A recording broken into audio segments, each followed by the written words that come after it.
Hello दोस्तों, नमस्कार। Study with genius पे आप सभी का स्वागत है। साथियों, आज 20 मई है और 20 मई के दिन जैसा कि आप सभी को मालूम है कि हमारा संपूर्ण बैच जो है स्टार्ट हो रहा है और उस संपूर्ण बैच में आज हमारा जो है 8 AM को 20 तारीख के दिन सुबह जो है हमारा साइंस की क्लास जो है लाइव हो रहा है, प्रीमियर हो रहा है। ठीक है, इसके बाद 9 बजे जो है आप लोगों का मैथ्स का क्लास प्रीमियर हो जाएगा, है ना। इसी तरह से चलते हुए हम जो है 1 जून से जो है हमारा क्या होगा, 1 जून से जो है हमारा 12th की क्लास भी शेड्यूल्स हो जाएगी। तो आप सभी का आज के हमारे फर्स्ट क्लास में आप सभी डियर लर्नर्स, आप सभी का स्वागत है। तो साथियों, हम स्टार्ट करते हैं आज की इस क्लास से। तो आज हमारा साइंस क्लास 10th का फर्स्ट चैप्टर है। फर्स्ट चैप्टर का नाम क्या है? फर्स्ट चैप्टर का नाम है रासायनिक अभिक्रिया एवं समीकरण। क्या है आज के हमारे फर्स्ट चैप्टर का नाम? रासायनिक अभिक्रिया एवं समीकरण है। ये जो चैप्टर है हमारा फर्स्ट चैप्टर है, ये 7 मार्क्स का रहेगा। कितने नंबर का आएगा ये 7 नंबर मार्क्स में आएगा। ठीक है, तो साथियों शुरू करते हैं आज की इस पहले सेशन को क्लास 10th में, है ना। मैथ्स की क्लास भी आने वाली है। साथियों, आप सभी से रिक्वेस्ट है कि अधिक से अधिक लोग जो है आप लोग देखते हैं क्लास को तो प्लीज़ एक लाइक कीजिएगा, क्योंकि आपका लाइक्स मुझे मोटिवेट करता है। तो शुरू करते हैं आज के साइंस की फर्स्ट क्लास में। फर्स्ट सेशन जो है स्टार्ट हो रहा है, जो आज का है। देखो, रासायनिक समीकरण क्या होती है साथियों? जैसे कि आप लोगों को एक सामने एक समीकरण दिख रहा है, इसमें दिख रहा है Zn क्या है? हमारा जिंक होता है ना। H2SO4 क्या है? सल्फ्यूरिक अम्ल है। तो क्या होता है, जिंक की सल्फ्यूरिक अम्ल के साथ अगर आप अभिक्रिया करते हैं तो एक जिंक सल्फेट बनता है। क्या बनता है? एक जिंक सल्फेट बनता है। साथ साथ क्या होती है, ऑक्सीजन जो है गैस क्या होती है, निकल जाती है। तो हम बात करते हैं रासायनिक समीकरण क्या है। तो रासायनिक समीकरण ये है, ऐसा रासायनिक समीकरण जिसमें रासायनिक अभिक्रिया के पहले और बाद में तत्व के परमाणुओं की संख्या क्या होनी चाहिए, समान होती है। तो ऐसा समीकरण हमारा क्या कहलाता है? संतुलित रासायनिक समीकरण कहलाता है। मतलब क्या कहना चाह रहा हूं मैं कहना चाह रहा हूं कि आप देखिएगा, जिंक यहां पर कितने हैं? जिंक यहां पर 1 है। तो इस LHS में अगर 1 जिंक है तो इसमें कितना जिंक है? इसमें भी 1 ही जिंक है। यहाँ पर हाइड्रोजन कितने? हाइड्रोजन 2 है, तो यहाँ पर भी हाइड्रोजन 2 है। SO4 यहाँ पर 1 है, तो यहाँ पर भी 1 है। मतलब हम कह सकते हैं कि रासायनिक अभिक्रिया में क्या होता है, रासायनिक अभिक्रिया में LHS में प्लस RHS में जो हमारे तत्व होते हैं, तत्वों की संख्या क्या होती है, समान होती है। अब बात यह है कि यार हम ऐसा क्यों नहीं कर सकते हैं कि यहाँ पर Zn जिंक है जो 1 है, लेकिन इधर भी 1 है, कम ज़्यादा क्यों नहीं ले सकते हैं? तो उसका प्रश्न बनता है हमारा कि रासायनिक समीकरणों को संतुलित करना क्यों आवश्यक है। ये प्रश्न हमारे अंदर उठता है कि रासायनिक समीकरणों को संतुलित करना क्यों आवश्यक है। तो हम देखते हैं क्यों आवश्यक है ना। चलते साथियों, हमारा नेक्स्ट सेशन पे आप लोग क्या करना, ये PDF आप लोगों को हमारे टेलीग्राम चैनल पे मिल जाएगी, लेकिन उससे अच्छा तो है कि आप लोग खुद ही प्रिपेयर करें नोट्स, है ना। आप मेरे नोट्स से नोट्स बना सकते हैं यूट्यूब पे देख के, जो है क्लास को रोक के। ये 101% इससे बाहर कुछ भी जाने वाला जो है नहीं है। ठीक है, चलते साथियों, क्यों जरूरी है? तो इसलिए भी जरूरी है कि रासायनिक अभिक्रिया में अभिकारी अर्थात जो क्रिया कर रहे हैं वो तथा उत्पाद पदार्थ क्या बन रहे हैं, इसकी हमें क्या मिलती है, जानकारी मिलती है। हमें क्या जानकारी मिलती है? रासायनिक अभिक्रियाओं से संतुलित करने से ये मिलती है कि किसकी अभिक्रिया से क्या बन रहा है, मिलती है नहीं। रासायनिक संतुलित रासायनिक समीकरण क्या जानकारी देता है? विभिन्न अभिकारकों के कितने अणु परस्पर अभिक्रिया करके उत्पाद बनाते हैं। क्या करते हैं, हमें पता होना चाहिए कि Zn का 1 ही अणु रहेगा और H2SO4 का क्या रहेगा, 1 ही अणु रहेगा, तो क्या बनेगा, ZnSO4। तो हमें क्या खबर मिलती है? हमें यह खबर मिलती है कि Zn का 1 अणु चाहिएगा, H2SO4 का 1 अणु चाहिएगा, तो हमें ZnSO4 के कितने अणु बनने, 1 अणु बनने। तो इस तरह की जानकारी जो है हमें कहाँ से मिलती है? हमें संतुलित रासायनिक समीकरण से मिलती है। ठीक है, रासायनिक अभिक्रिया के आरंभ में अभिकारक पदार्थों के भारों का जो योग होता है, रासायनिक क्रिया के पश्चात उनका योग क्या रहेगा, हमेशा बराबर रहेगा। और देखो क्या होता है, जब हम बात कर रहे हैं कि इनके द्रव्यमानों की बात कर रहे हैं, इनके द्रव्यमान क्या रहेंगे, बराबर रहेंगे, तो इसे नियम को क्या कहते हैं, द्रव्यमान संरक्षण का नियम कहते हैं। क्या होता है, किसी भी अभिक्रिया में, जैसे कि ऊर्जा का आप ऊर्जा संरक्षण के नियम में पढ़ते हैं कि न तो ऊर्जा को खत्म किया जा सकता है, न ही नष्ट किया जा सकता है, न ही उत्पन्न किया जा सकता है, उसका केवल रूप परिवर्तन किया जाता है। इसी तरह से एक नियम होता है कि द्रव्यमान को हमेशा सुरक्षित ही रहता है। पहले द्रव्यमान है ना, आपने अगर 5 लीटर वाटर लिया है तो बाद में भी 5 लीटर वाटर या 5 लीटर के किसी भी फॉर्म में कोई भी लिक्विड जो है आप लोगों को मिल जाएगा। अर्थात आप 5 लीटर जो ले रहे हैं उसको खत्म नहीं कर सकते। चलते हैं साथियों अपने नेक्स्ट बात पर। तो देखिए अब अभिक्रियाएं हो रही है तो अभिक्रियाओं की दर भी होगी। तो अभिक्रिया की दर होती है, मैंने अभिक्रिया की दर की इकाई क्या होती है, तो देखिए ये यहाँ पे वेरी आईएमपी ऑब्जेक्टिव्स जो है प्रश्न बनता है। तो जो हमारी अभिक्रिया होती है उसकी दर की जो इकाई होती है मोल प्रति लीटर प्रति सेकंड होती है। क्या होती है, वो होती है मोल प्रति लीटर प्रति सेकंड जो है क्या होती है, उसकी इकाई होती है। अगर आपसे कोई पूछता है कि अभिक्रिया की दर की इकाई क्या है तो क्या कहेंगे, मोल प्रति लीटर प्रति सेकंड जो है अभिक्रिया की दर की इकाई होती है। तो चलते हैं साथियों, अभिक्रिया के दर को प्रभावित करने वाले कारक कौन कौन से होते हैं, तो वो होती है सांद्रता। अब सांद्रता क्या होती है, सांद्रता होती है किसी भी पदार्थ की अधिकता, है ना, या कम। अब देखिए सांद्रता अगर ज़्यादा रहेगी तो क्या रहेगी, अभिक्रिया की दर भी क्या रहेगी, ज़्यादा रहेगी। सांद्रता का मतलब होता है किसी भी चीज़ में, किसी भी लिक्विड में किसी पदार्थ का अगर ज़्यादा होना उसकी सांद्रता कहलाता है कि इसकी सांद्रता अत्यधिक है, और कम हुआ तो उसकी सांद्रता को हम क्या कहेंगे, कम।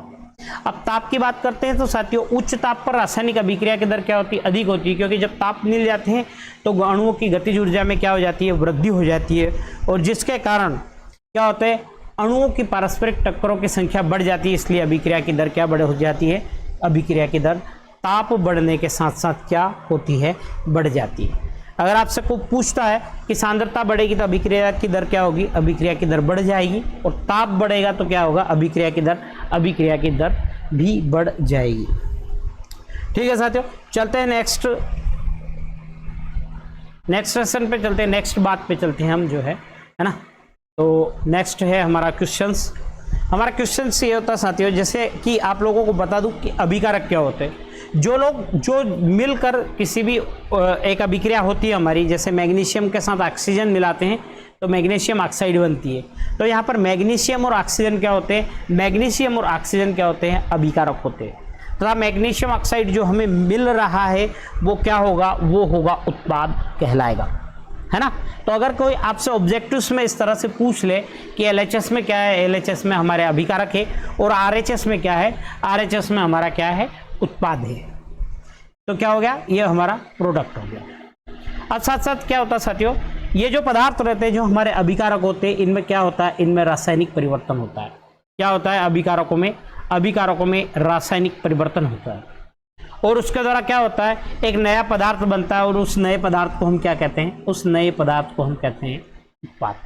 क्या कहेंगे, उस नए पदार्थ को हम उत्पाद कहेंगे। चलते साथियों नेक्स्ट चीज पर। अब आप समझ गए होंगे कि अभिकारक किसे कहेंगे, उत्पाद किसे कहेंगे। अगर आपसे पूछता है कि किस में रासायनिक परिवर्तन होगा तो हम क्या कहेंगे, अभिकारक में जो है रासायनिक परिवर्तन होगा। तो यहाँ से एक छोटा सा क्वेश्चन बनता है कि वायु में जलने से पहले जो मैग्नीशियम का रिबन होता है उसे साफ क्यों किया जाता है। तो क्यों किया जाता है, तो मैग्नीशियम का जो रिबन होता है उसके ऊपर एक धुंधली मैग्नीशियम ऑक्साइड की आरक्षक परत जम जाती है, और उसे हटाने के लिए वायु में जलाने के पूर्व मैग्नीशियम रिबन को क्या किया जाता है, साफ किया जाता है।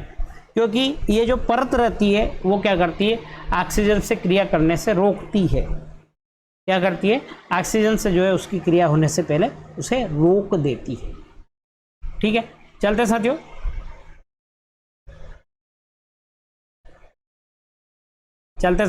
नेक्स्ट चीज।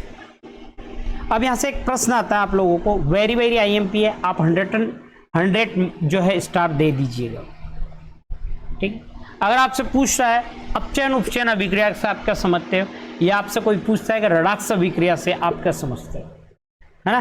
तो ये क्वेश्चंस काफ़ी डिटेल में क्लियर करवाऊंगा आप लोगों को। दो चीज़ें ध्यान रखना, उपचयन और अपचयन, है ना। तो एक होता उपचयन और एक होता है अपचयन। उपचयन का मतलब ये होगा साथियों, हमेशा ध्यान रखना, उपचयन का मतलब होता है किसी भी पदार्थ में ऑक्सीजन का संयोग होना, अर्थात उसके साथ ऑक्सीजन क्या हो, जुड़ जाती है। तो ऐसी अभिक्रिया उपचयन कहलाती है। क्या कहलाती है? उपचयन कहलाती है। अर्थात हम कह सकते हैं किसी पदार्थ, तत्व या यौगिक एवं ऑक्सीजन के योग से जो अभिक्रिया होती है उसे हम क्या कहते हैं? उपचयन अभिक्रिया कहते हैं। क्या कहलाती है? वो कहलाती है हमारी उपचयन।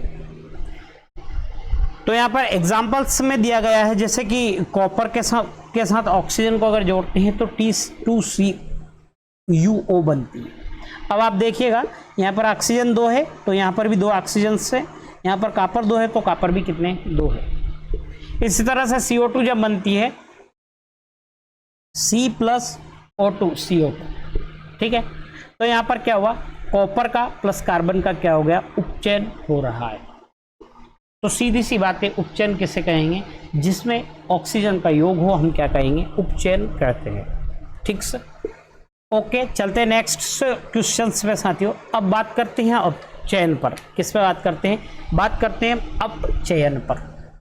अब अपचयन किसको कहेंगे? जस्ट उपचयन का जो विपरीत होगा उसे हम कहेंगे उपचयन। तो यहाँ पर क्या होगा? वहाँ पर ऑक्सीजन का जो है ऐड हो रहा था, लेकिन यहाँ पर क्या होगा? ऑक्सीजन का ह्रास होगा, अर्थात ऑक्सीजन का क्या होगा? नुकसान होगा। तो ध्यान रखिएगा, देखिएगा, यह है ऑक्सीजन, है ना। एक ट्रिक दे रहा हूं आप लोगों को, यह है ऑक्सीजन। अब अभिक्रियाएं आपकी 2 तरह की, उपचयन और अपचयन, है ना। अब इस उपचयन में उ है, अर्थात हमें अ का क्या करना है? योग, अर्थात ऑक्सीजन क्या होगी? यहाँ पर जुड़ेगी। अब यहाँ पर ऑलरेडी हमारे पास अ है, अर्थात हमें अ चाहिए ही नहीं, तो क्या होगा? यहाँ पर ऑक्सीजन जो होगी हमारी, उसका क्या होगा? ऑक्सीजन का क्या होगा? ह्रास होगा, अर्थात ऑक्सीजन हट जाएगी। जैसे 2CuO की हम हाइड्रोजन से क्रिया करवाते हैं तो एक H2O निकल जाता है। ZNO प्लस C की क्रिया करते हैं तो ये होता है। तो यहाँ पर क्या हो रहा है? CuO प्लस ZNO का क्या हो रहा है? वो अपचयन हो रहा है। सीधी सी बात याद रखिएगा कि उपचयन का मतलब होता है ऑक्सीजन का ऐड होना, है ना। उपचयन का मतलब होता है ऑक्सीजन का ह्रास होना। काफी अच्छे से क्लियर भी हो गया होगा आप लोगों को। नेक्स्ट चीज पर चलते हैं साथियों। तो नेक्स्ट है रेडॉक्स अभिक्रिया। तो रेडॉक्स अभिक्रिया ऐसी अभिक्रिया होती है जिसमें उपचयन भी हो और अपचयन भी हो, तो हम ऐसी अभिक्रिया को क्या कहेंगे? और रेडॉक्स अभिक्रिया कहेंगे। अगर आपसे पूछता है कि रेडॉक्स अभिक्रिया क्या है, जिसमें अपचयन भी हो, जिसमें उपचयन भी हो, तो हम क्या कहेंगे? रेडॉक्स अभिक्रिया कहते हैं। और रेडॉक्स को कहते हैं उपापचयन अभिक्रिया। उपापचयन अभिक्रिया कहते हैं। जैसे Fe2O3, तो यहाँ पर Fe2O से क्या जा रहा है? ऑक्सीजन जा रहा है, तथा CO के साथ क्या हो रहा है? ऑक्सीजन ऐड हो रहा है। अब जब ऑक्सीजन जिसके साथ ऐड हो रहा है तो इसका तो हो गया उपचयन और इसका हो गया अपचयन। हुआ या नहीं? दोनों चीजें एक साथ हुई है, तो ऐसी इक्वेशंस हमारी ऐसी अभिक्रिया कहलाती है रेडॉक्स अभिक्रिया कहलाती है। क्या कहलाती है ऐसी अभिक्रिया? ऐसी अभिक्रिया कहलाती है रेडॉक्स अभिक्रिया। नेक्स्ट चलते हैं साथियों। नेक्स्ट जो है विकृत गंधिता क्या होती है। अब विकृत गंधिता क्या होती है साथियों? आपने देखा होगा कि जो हमारे जैसे पदार्थ रहते हैं, जैसे आपने देखा होगा आप चिप्स की थैली लाते हो या तेली पदार्थ रहते हो, उसमें हम क्या डाल देते हैं? उसमें हम नाइट्रोजन गैस डाल देते हैं। क्यों डाल देते हैं? क्योंकि उसका उपचयन होने से उसे हम क्या करते हैं? रोकते हैं। अब उपचयन होने से रोकते हैं, अर्थात उसे क्या बनाते हैं? प्रतिऑक्सीकारक बना देते हैं, प्रतिऑक्सीकारक गैस मिला देते हैं उसमें, तो क्या हो? वो सड़ने से बच जाता है। तो क्या होता है विकृत गंधिता? वसायुक्त या तेली खाद्य सामग्री जब लंबे समय तक रह जाता है तब उसका स्वाद या गंध बदल जाते हैं, अर्थात उपचित होने पर तेल वसा विकृत गंधी हो जाते हैं तथा उनके स्वाद और गंध क्या होते हैं? बदल जाते हैं। प्रायः खाद्य सामग्री को उपचयन को रोकने वाले पदार्थ, प्रतिऑक्सीकारक पदार्थ उसमें क्या डाले जाते हैं? मिलाए जाते हैं। जैसे आलू की चिप्स में क्या मिलाया जाता है? नाइट्रोजन गैस मिलाते हैं। क्योंकि नाइट्रोजन गैस जो होती है वो बहुत ही कम अक्रिय गैस होती है, किसी से क्रिया नहीं करती। तो ये विकृत गंधिता से हमने किसको बचा लिया, आलू की चिप्स को जो है बचा लिया। विकृत गंधिता IMP क्वेश्चन से समझ गए। अगर आपसे कोई ऑब्जेक्टिव से पूछता है कि आलू की चिप्स में कौन सी गैस डाली जाती है, तो हम कहेंगे नाइट्रोजन गैस जो है डाली जाती है। वही प्रश्न है यहीं पर है कि नाइट्रोजन गैस क्यों प्रवाहित की जाती है, तो क्यों प्रवाहित की जाती है, तो ये क्या हो जाते हैं, उपचेत होकर विकृत गंध हो जाते हैं, इनका स्वाद परिवर्तन हो जाता है। अतः इन्हें क्षतिग्रस्त होने से बचाने के लिए हम क्या करते हैं, नाइट्रोजन गैस से युक्त किया जाता है। क्यों करते हैं, क्योंकि उसके विकृत गंधिता से जो है उसे बचाने के लिए हम क्या करते हैं, हम उसे बचाने के लिए जो है क्या करते हैं, नाइट्रोजन गैस प्रवाहित करते हैं। नेक्स्ट चीज पे चलते हैं साथियों, दो तरह की अभिक्रिया है, ऊष्माक्षेपी और ऊष्माशोषी अभिक्रिया। अब सुना, ऊष्माक्षेपी है ना। अब आप लोगों को मैं यहीं से क्लियर करता हूं, क्षेपी का अर्थात देखो, शोषी, शोषणी मतलब खींचना, अवशोषण करना। अब शोषी का अर्थात होता है खींचना, ध्यान रखिए, यहीं से ट्रिक से अपना जो है दोनों डेफिनेशंस क्लियर हो जाएगी। अब ऐसी अभिक्रिया जो आग को खींचेगी अर्थात अवशोषित करेगी, क्या कहलाएगी, ऊष्माशोषी अभिक्रिया।